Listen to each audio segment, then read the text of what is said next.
1,30,000 నా సేవింగ్ 30,000 టోటల్గా 1,60,000 అయితే అయ్యింది. ఇప్పుడు పల్సర్ గాడి క్యాష్ కొనొచ్చు అని అనుకున్నాను. కానీ బిగ్ బాస్కెట్లో ఉండే అన్నోళ్ళు వండుకొని నీకు ఇప్పుడు బైక్ ఎందుకురా, అదేదో టాటా ఏసీ కొనుక్కుంటూ అనుకో, నీకు పని జరిగినట్లు ఉంటుంది, ఆ ఈఎంఐలు అనేది నువ్వు కట్టకుండా పోతే టాటా ఏసీ కూడా నీదే అవుతుంది అని చెప్పినాను అనమాట.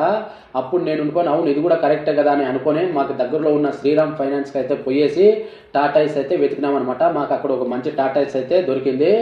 ఆ సార్ వాళ్ళు ఉంటుకొని అక్కడ నువ్వు ఫుల్ క్యాష్ అన్న కట్టు, లేకుంటే మీకు తెలిసిన ఫైనాన్షియల్ ఆఫీసర్ దగ్గర ఈఎంఐ ఆప్షన్ చేసుకో అని చెప్పినారనమాట. మాకు తెలిసిన ఈక్విటీ ఫైనాన్స్ దగ్గర మేమైతే ఈఎంఐ ఆప్షన్ అయితే సెలెక్ట్ చేసుకొని అదే తీసుకోవడానికి రెడీ అయినాము. మాకు డాక్యుమెంటేషన్ అంతా అయిపోయింది. కాకపోతే ప్రాబ్లం వల్ల ఇక్కడ నాకు లోకల్గా అడ్రస్ అనేది ఏది ప్రూఫ్ లేకపోవడం వల్ల బ్యాంక్ స్టేట్మెంట్ కూడా 6 months అనేది కాలేదు. అంతకుముందు అంతా బ్యాంక్ స్టేట్మెంట్ మా ఊర్లో ఉండేది ఇచ్చినారనమాట. అందువల్ల లాస్ట్ వరకు వచ్చి అది రిజెక్ట్ అయిందనమాట. దాని తర్వాత